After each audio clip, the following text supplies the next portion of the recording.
그래서 좀 전에 말한 거는 패권국인데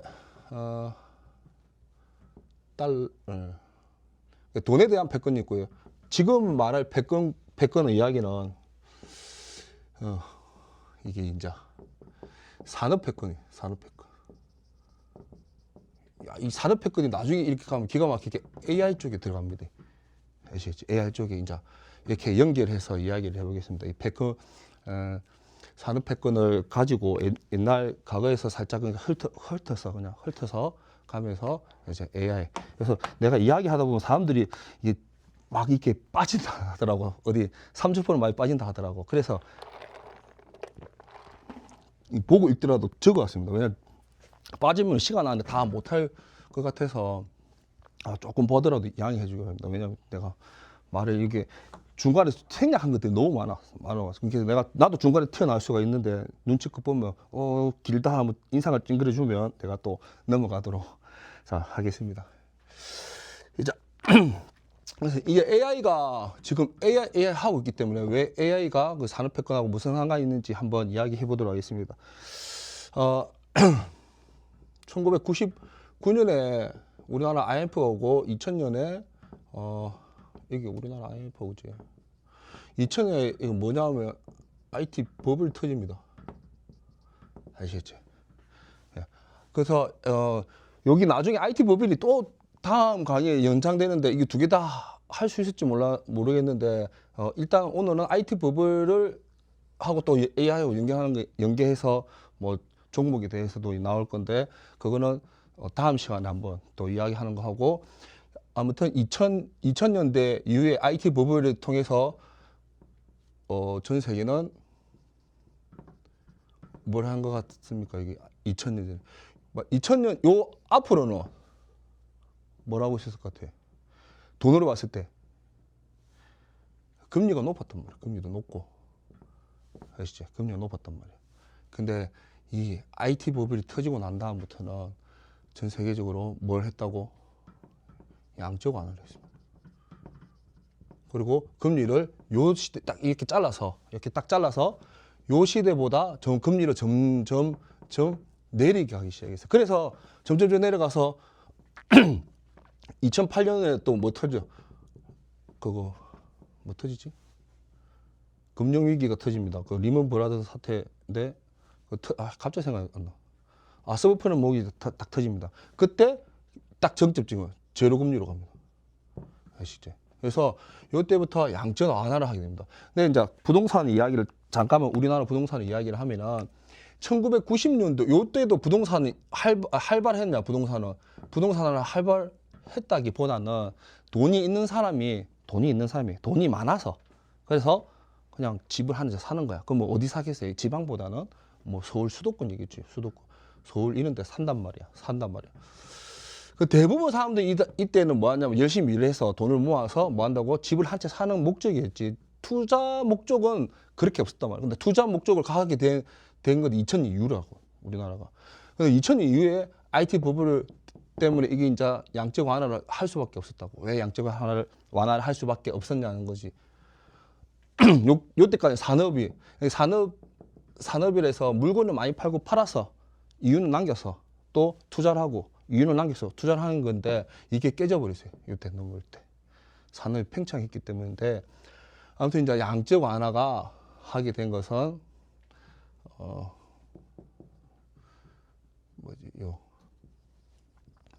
전 세계가 뭘로 들어갔다고?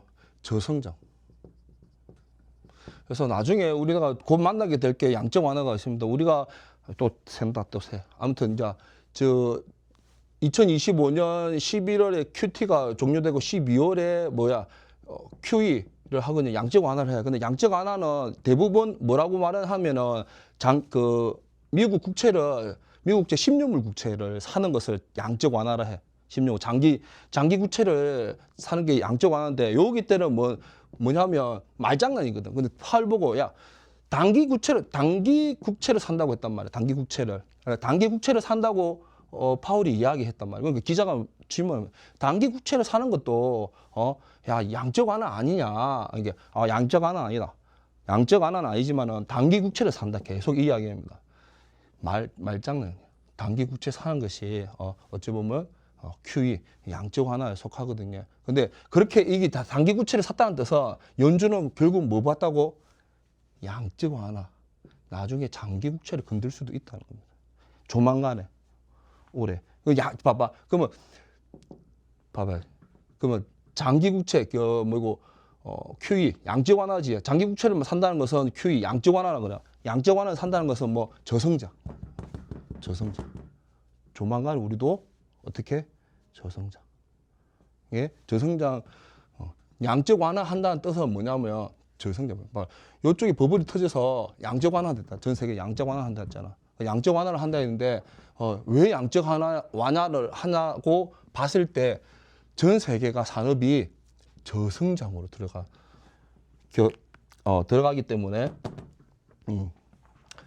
한 거랍니다. 그래서 잘 보세요. 양적 완화가 좋나 안 좋나? 양적 완화를 연준이 선제적으로 하는 것은 뭐다고? 앞으로 경기가 좋지 않기 때문에 좋지 않을 거라 예상하기 때문에 양적 완화 또는 10년물 국채를 사거나 또는 금리를 내린다는 뜻입니다. 그래서 금리를 지금 시장이 금리를 내린 것을 좋아해야 돼. 원하나 안 원하지 않냐? 할 때 시장은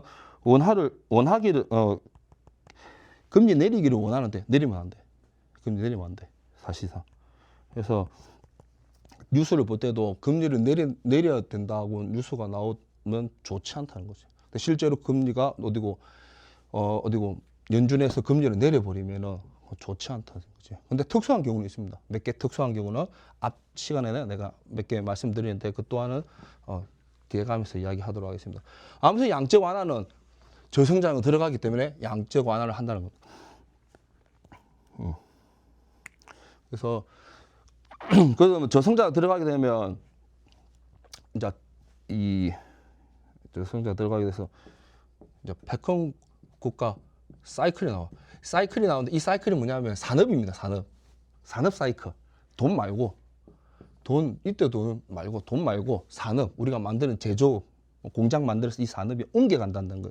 옮겨가는 거예요. 그래서 여기서 말하는 패권은 지금부터 말하는 패권은 산업 패권을 말하는 거예요. 산업 패권.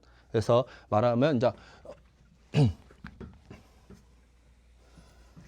우리 그래서 2000년대 이제 우리가 부동산을 갭 투자를 하고 부동산을 활발하게 2020년대까지 활발하게 코로나 시기까지인가 그다음 2020년까지 활발하게 하게 된 이유는 우리가 하고 싶어서 또 있겠지만은 그런 세계적 큰 물결 저성장으로 인해서 양적 완화가 되고 시장에 돈이 많이 뿌려지니까 시장에 돈이 많이 뿌려지니까 산업적으로는 가는 것보다 우리나라는 뭘 갔다고 산업보다는 부동산 쪽에 많은 돈이 들어가서 부동산이 많이 올라가게 됐다는 겁니다.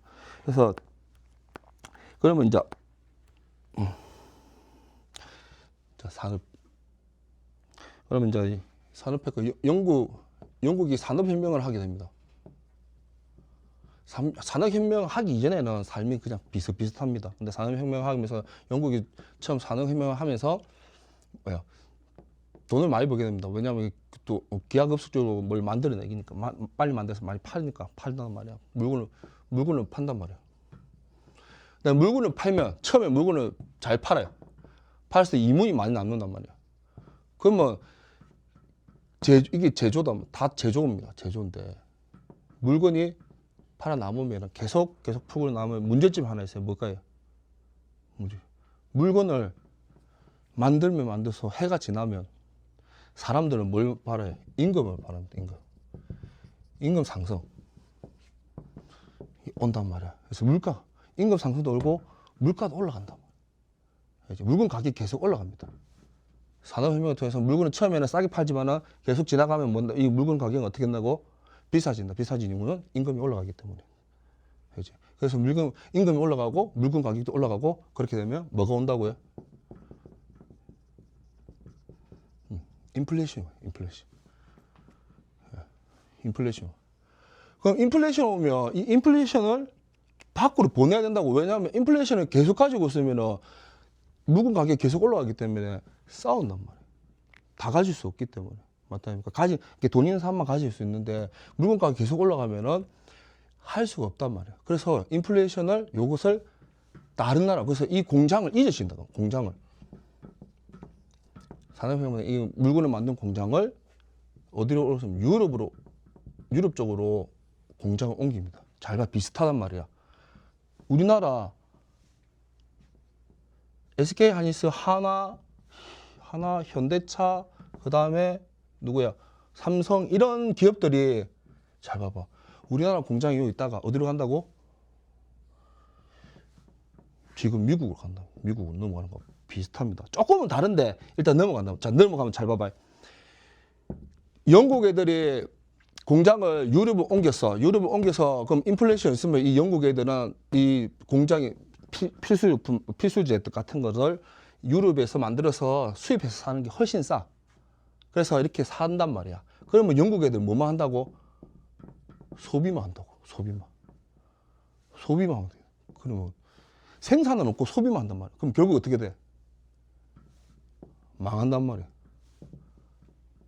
그리고 여기에 근본이 제되고 근본이 제 있기 때문에 소비가 하고 생산이 없으니까 미국이 망한다고. 근데 유럽은 이 생산 기지가 유럽 쪽으로 올라가 버렸잖아. 유럽 쪽으로 가버렸잖아요. 그러면 유럽은 사람도 많이 뽑고 일자리도 많고 그래서 뭘 한다고? 유럽이 잘 살게 된다고. 봐봐. 그러면 삼성, SK, 하나 이것들이 미국에 갔단 말이야. 미국 가서 그럼 누가 잘 산단 말이야? 네. 미국이 잘 살. 미국이 잘 살. 잡아. 그럼 미국 잘 살아. 미국 잘 살게 돼서. 그럼 또 잘 살지. 삼성, SK, 하나. 그래. 하여튼 미국에 공장에 넘어간 기업들은 뭐 한다고? 잘 살아. 왜? 이윤이 남잖아.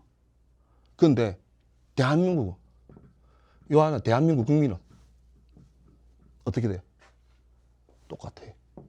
못 산다고. 망하는 걸 하지만 힘들다. 힘들다고 표현할게. 힘들다. 이렇게 보면 돼. 힘들다고. 지금 우리가 다 여기 가 있거든. 맞잖아. 삼성하고 SK가 그리고 하나, 뭐 현대차, 뭐 대기업들이 주주한 대기업들 다 어디로 가? 미국으로 가. 뭐 트럼프가 안 오면 간세로 떼인다 하니까 일단 가는 거야. 가는 거야. 그전에는 꼼짝도 안 하는데 트럼프가 오니까 갈 수밖에 없는 거야. 이렇게 간단 말이에요. 그래서 지금 우리나라는 어떻게 됐다? 2026년은 국민들이 힘들다. 근데 기업은 굉장히 잘한다. 그 대기업 다니는 사람들은 괜찮아. 그래서 대기업 다니는 사람은 뭐야? 연말 보너스도 많이 받잖아. 근데 대기업을 다니지 않는 사람은 어떻게 된다고? 힘들다. 궁핍하다. 비해서 이 다니는 사람 비해서는 궁핍하다. 이렇게 되는 거지.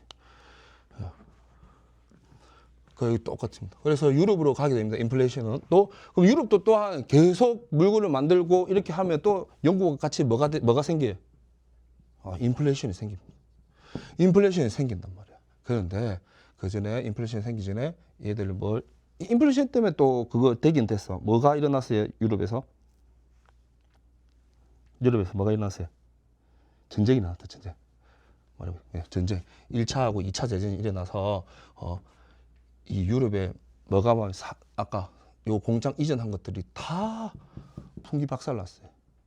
다시 재건하려니까 2차 세계대전에서 이겼으면 유럽이 또 이겼으면 괜찮은데 패전국이 졌잖아. 졌기 때문에 어디로 간다? 이게 또 기술들이 다 어디로 간다? 이때 미국으로 갑니다. 미국으로. 영국에서 시작된 산업혁명의 인플레이션이 어디로 던졌다? 유럽으로 토스했고 유럽에는 인플레이션 때문에 전쟁이 났다라기보다는 어떤 연관성이 있긴 있어요. 아무튼 전쟁으로 해서 전쟁 때문에 뭐가 산업시설이 다 붕괴되어서 다 재건할 수 없고 이래서 이것들이 다 어디로 갔다? 미국으로 가게 됐습니다. 자, 미국 또한 이때 자, 이민자들을 많이 받고 하는 시기라서 또 이민자도 많이 받고 그 다음에 또 전쟁으로부터 좀 안전하고 지형지구 떨어져 있기 때문에 안전하고 해서 미국이 이걸 받아들이기에 제일 적합했습니다. 적합했는데 미국 또한 뭐는 피하지 못한다? 미국 또한 인플레이션을 피하지 못한다. 미국 또한 인플레이션 못 피해. 왜냐면 이때 이제 미국이 요때 2차 세계대전 끝나고 이쪽에 미국 이쪽에 기지 생산 기지를 쫙 만들고 생산 활동을 많이 하게 될 때쯤에 미국이 뭐가 있었냐면 브렌트 우주가 있었어요. 그래서 근본이 제가 깨집분다고. 금하고 그다음에 달러하고 1대1 패거가 돼 있었는데 그걸 깨진단 말이야. 그 깨질 때 유럽이 용인한단 말이야. 알겠지? 그래서 미국 그때 뭘 할 수 있게 이런 것들을 생산 기지를 가져와서 계속 그 인프라를 계속 깔 수 있게 된 이유 중에 하나도 그 딱 거기 맞아 떨어져서 뭐가 됐습니다. 달러를 따위가 금하고 패거가 깨버렸으니까 이 달러를 계속 찍을 수가 있었다고. 달러 계속 찍을 수 있다고. 그래서 이때 기름이 조금 비싸도 이때 이제 미국이 트렌드 나온다. 큰 차, 물건 다 큰 거야, 다 큰 거. 효율성 안 따졌단 말이야. 효율성 안 따지고 다 큰 것들을 만들었어요. 왜냐하면 저거 돈 찍어내니까요.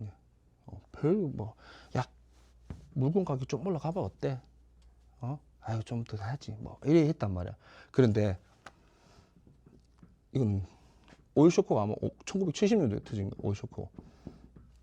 유가 파동이 오게 됩니다. 그러니까 기름 가격이 조금 오른 게 아니야. 쭉 이렇게 올라가 버리니까 어떻게 된다고요? 물건 가격이 너무 많이 올라가. 그래서 미국도 이 유가 파동 때문에 뭘 할 수가 없다고.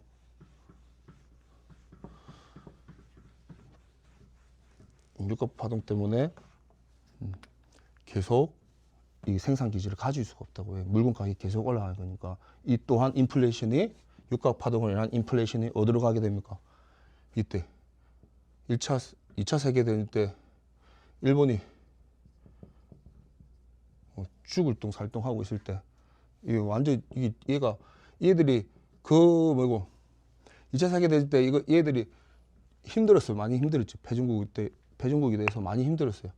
힘들고 있는데 얘들은 힘든데 돈도 없고 그다음에 자원도 없고 빈국으로 가게 돼요. 빈국으로 갈 수밖에 없는 상황에 처했어요. 처했는데 이 일본을 살려준 거는 안타깝게 우리나라 6.25 때문에. 우리나라 6.25가 탁 터지면서 일본이 중간에 병참기지 역할을 하거든. 그게 병참기지, 뭐 군수물자 해서 그래서 공업화가 됩니다. 자, 그 전에 얘들이 돈도 없고 자원도 없기 때문에 제품들은 뭐 어떤 제품을 만들었을까요? 그때 이 당시에 일본 애들은 작고 또 오래 가고 차도 작고 오래 가는 차들을 만들었단 말이에요. 지금 현재도 그렇지. 그래서 지금 현재 자동차 같은 경우는 기름을 작게 넣고 많이 하고 연비 좋은 걸로. 그리고 전자제품도 작게 만들면서도 오래 가고 한번 충전하면 되게 오래 가는 걸로 만들고 튼튼한 거 만들어요. 왜냐하면 패전국이 돼서 돈도 없고 자원도 없는 국가에서 제품 하나 만들면 오래 가야 되기 때문에 여기에 신경 많이 써서 그래서 그런 찰나에 6.25 때문에 일본이 일어서게 됩니다. 우리나라 6.25 일어서게 돼. 자, 그래서 일어서게 돼서 얘들이 조선하고 철강 이것을 만들기 시작합니다. 그래서 만들면서 전 세계 공급망을 가져옵니다. 전 세계 공급망을 요로 가져온단 말이에요. 일본으로. 그래서 처음에는 영국이 인플레이션을 어디로? 유럽에서 미국에서 어디로? 이제 일본 쪽으로 오게 됩니다. 일본 쪽으로. 자, 일본 쪽으로 와서 열심히 물건을 잘 만들어서 잘 팔아. 엄청 잘 팔아.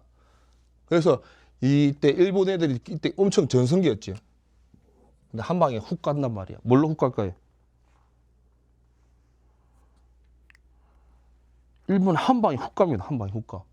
한 방에 훅 가는 거 아닌데 자세히 이야기하면은 조금 길어서 그 프라자 합의 한단 말이야. 뭐 한다고요? 1985년인가? 하여튼 1985년쯤 될 겁니다. 이쯤에 프라자 합의 하게 됩니다. 프라자 합의. 프라자 합의를 하게 돼서 엔화가 어떻게 된다고? 엔화가 지금 대답해야 돼. 엔화가 어떻게 돼? 이때 엔화 강세가 돌입니다. 엔화. N 강을 한단 말이야. N 강. 이때 사실상 그 1000N으로 해야 되나? 하여튼 1달러가 1000N이라면 이 1000N 가치가 1달러가 아니고 0.5달러란 말이야. 반값, 이게 달러보다 2배가 비싸다. N강을 돌립단 말이야. 그래서 일본은 이때 아이러니하게 이렇게 하면 프라자 합의하면 미국에서 프라자 합의 이거 유도했거든. 했는데 이렇게 하면 일본이 빨리 망할 줄 알았어. 그런데 아니야. 왜냐면 물건 못 팔 줄 알았거든. 왜냐면 일본은 수출국이란 말이야. 일본은 수출국에서 수출이 쫙쫙쫙 하기 때문에 세계를 하기 때문에 그 뭐 수출하는 국가가 화폐가 올라가 버리면 어떻게 되나? 수출하는 수출 이 가격이 올라가게 돼서 당연히 제품이 안 팔릴 줄 알았어. 근데 안 팔릴 줄 알았는데 잘 팔렸어요. 왜? 비싸더라도 좋았기 때문에. 잘 팔린단 말이야. 그래서 정확하게 프라자 합의가 7년인가 8년 있다가 이제 유명한 말이네. 일본이 30년을 가게 되는데 프라자 합의에서. 그래서 N강을 위해서 일본은 내수는 좋습니다. 내수는 좋아. 내수가 좋아서 자기들은 일본이 좋은 줄 알았는데 아니라고. 왜냐하면 아까 말했잖아. 이 물건들이 다 어디로 나간다고? 여기 공급망이니까 얘들이 다 미국 세계를 뻗어낸다고. 뻗어내봐야 미국이라고. 미국하고 유럽 쪽으로 많이 수출한다고. 근데 요 당시에 일본의 인구는 한 1억 정도라고 생각하면은 미국 요구하고 유럽하고 합치면 한 10억 정도 된단 말이야. 그러면은 이 N강 때문에 N강 때문에 유럽 쪽에 수출하는 요 국가들은 뭐 온다고? 요 국가에는 물건을 비싸게 판단 말이야. 그러면 세계적으로 봤을 때는 전 세계 공급망으로 봤을 때는 뭐가 왔다? 다시 인플레이션이 왔단 말이야. 인플레이션. 계속 인플레이션 온단 말이야.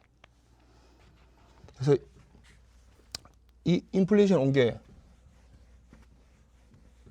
그래서 아시아 쪽에서 다시 일본과 가까운 한국, 대만, 홍콩, 그 다음에 싱가포르 이렇게 해서 이 아시아용 4마리라고 뭐 돼 이게 얘들이 이제 일본이 가진 공급망을 나눠 가져가게 됩니다. 그래서 이때 한국이 일본한테 뭘 가져온다? 이때 조선하고 철강을 가지고 이때. 그래서 이때 이제 일본이 막 힘들 때. 근데 이때 일본이 한국한테 조선 철강을 기술을 이제 이전하는 건 이제 기술을 넘길 때 일본은 우리가 잘할 줄 몰랐어요. 그냥 너가 돈도 없고 한데 6.25 맞고 돈도 없는데 뭘 이거 할 수 있겠냐. 그래서 줬단 말이야. 못할 거라 생각하고 줬는데 잘해버려. 의외로 잘했단 말이야. 그래서 일본은 이때 마침 조선하고 철강한테 환경 문제도 있고 자기들 소음 그런 것들 때문에 도시 소음이 있다 해서 이런 사업들을 조금 등한시하는 때 시기였거든. 그래서 등한시하는 시기에 이거 잘 됐다 해서 조선하고 철강하고 한국 가져가라고 딱 던져준 거야. 못할 거 아니니까. 여기 돈도 많이 들어가고 인력도 많이 들어가는데 너희도 돈도 없는데 어떻게 할 건데 하고 사실 망해라고 준 거야. 너가 망해라고 줬는데 한국이 잘했다고. 그래서 이게 이제 발표나서 우리나라가 이제 한강의 기적이란 말이 나오는데 아무튼 이 일본 애들이 요때 그래서 산업이 뭘로 돌리냐면 전자제품을 돌립니다. 전자제품 쪽으로 엄청 많이 산업을 돌리면서 이런 산업을 다 버려버린다고. 예. 그러면서 요 한국하고 대만, 홍콩, 싱가포르의 공급망을 나눠 가져가면서 다시 전 세계적으로 또 뿜어댑니다. 계속 뿜어내. 아시다시피 또 우리 한국을 보면 그러면 뿜어내면 계속 또 임금이 올라간다. 노조도 생기고. 그래서 결국은 뭐가 생겨 또 여기서 우리나라 또 맞아 인플레이션. 그럼 계속 인플레이션이 생긴다고. 그러니까 지금까지 계속 인플레이션이 생긴다고. 근데 이쯤 한국이 이런 거 받아가서 기술을 하고 할 때 공급망 할 때는 시대가 언제냐면 한 1990년대쯤 된단 말이에요. 이게 이 산업이 꽃피우고 할 때는 70년대에 받았지만은 이게 꽃피우고 할 때는 이제 성과가 90년대 나온다고. 아까 뭐랬어요? 1990년대 99년부터 IMF 이후에 뭐가 된다고? 2000년 IT 버블이 터지면서 뭐가 된다고?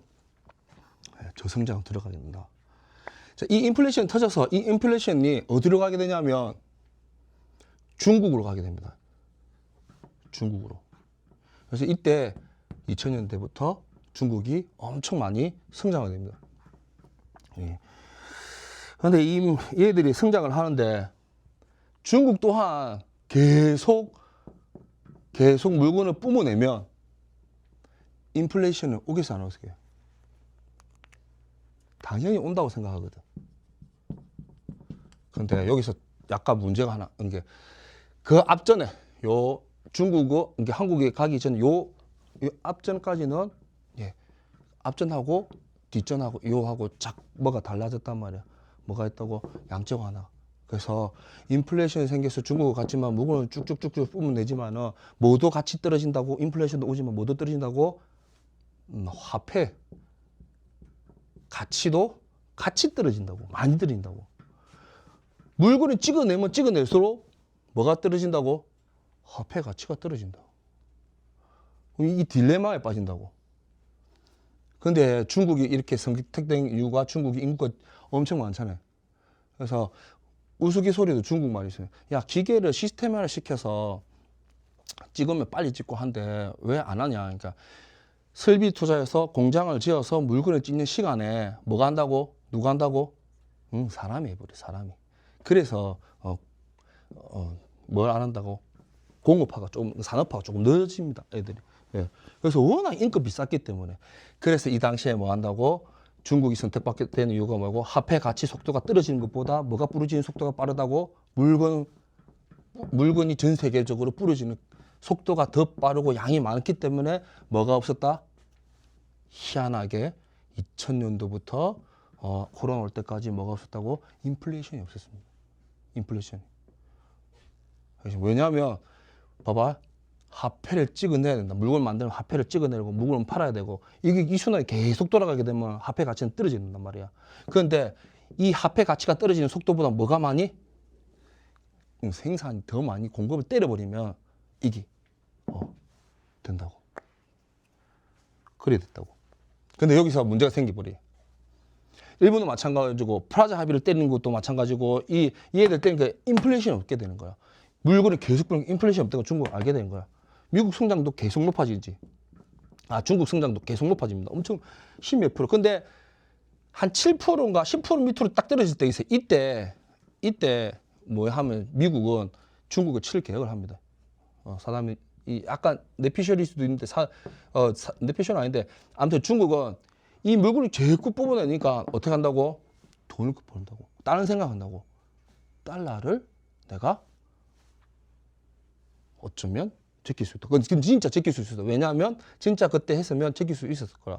왜냐하면 얘들이 화폐 가치 내려가는 걸 막아주니까. 그래서 얘들이 생각했단 말이야. 그래서 그때 얘들이 뒷구멍을 뭐 했다고? 1대1로를 만들기 시작합니다. 그래서 지금 나오는 브릭스도 만들도 한단 말이야. 그랬단 말이야. 그런데 얘들도 계속 뿜고 성장을 계속 하다 보니까 무한 성장을 할 수 없기 때문에 연 뭐 10% 20% 하다가 이게 어떻게 된다고? 7% 정도 떨어진다. 이렇게 됐을 때는 어떻게 된다고? 성장에 힘이 빠졌다는 거예요. 성장을 이미 할 대로 거진 다 해간다는 거예요. 그러면 이때 이 말이 뭐냐면 이때쯤 되면 이렇게 막 뽑아낼 때는 중국이 돈이 많기 때문에 뭐 샀을 거예요? 야심이 아까 발톱을 약간 드러내기 전에 그러면 얘들은 미국 국채를 엄청나게 사줬다고. 미국 국채를 엄청나게 사줬어. 근데 요즘 7% 정도 성장률 7% 가니까 얘들이 돈이 많으니까 미국 국채도 사주고 또 다른 나라 가서 또 돈도 뿌려주고 막 이랬단 말이야. 동맹을 막 가지고 1대1로 가졌는데 중국이. 그런데 7% 정도 될 때는 알았지. 미국이.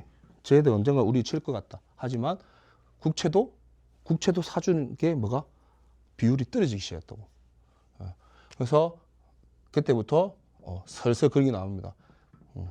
간세라는 말이 나옵니다. 간세 전쟁 한다는 말이 나옵니다. 그래서 간세를 때리기 시작합니다. 왜? 물건 가격을 올려야 되니까. 올리면 힘들다 이거. 힘든 거 알았잖아. 아무튼 또 일본도 마찬가지입니다. 일본도 엔화가 강세가 되니까 자꾸 뭘 해? 내가 요거 엔화를 들고 미국 가서 독일 가서 BMW를 산단 말이야. 그러면 일본에서 한 대 살 돈으로 BMW 독일에 가서 BMW를 2대를 살 수 있단 말이야. 알겠지? 얘들이 N 강의 올 때 뭘 했냐면, 물론 공급망을 많이 가져올 때도 많은 달러를 벌었겠지. 그래서 다 뭐 했다고 얘들이? 해외 자산을 사본다고. 아까 말했듯이 쉽게 말해서 뭐 차로 비유했다면 내가 일본에서 얼마짜리 BMW 한 대 살 돈으로, 벤츠 한 대 살 돈으로 어디 가서 독일에 가서 그냥 벤츠 뭐 BMW 이 차를 2대 살 수 있단 말이야. 그럼 뭐 그때 이 애들이 많이 산 게 하와이나 그다음에 어디? 한국에 자산을 굉장히 많이 사게 됩니다. 그래서 지금 나온 말에 엔캐리 트레이드라는 말이 나옵니다. 이게 일본 쪽에 금리가 조금 올라가면은 어떻게 되고 해외 자산을 매각하고 들어온다는 겁니다. 그래서 일본이 이때 엄청난 돈을 해외 자산을 많이 샀다는 것을 알 수 있습니다. 그래서 얘들이 해외 자산을 많이 사니까 어떻게 한다고? 달러를 한번 눌려볼까라는 그 속내를 보이는 순간 프라자 합의가 솔직히 들어오게 됩니다. 그래서 일본이 무너지게 되는 거고, 또 중국도 달러 아까 화폐 가치가 떨어지는 속도를 막아주는 역할을 했으니까 얘들 이 물건 가지고 뭐 하냐고, 물건 가지고 백건을 가져가려고 했습니다. 그래서 그것 때문에 그 백건을 뺏기기 싫어서 지금 현재 트럼프가 나와서 관세 전쟁이라는 것을 하게 된 거예요. 관세 전쟁을 하게 된 배경 중에 하나라고, 그게. 근데 이제 중국에서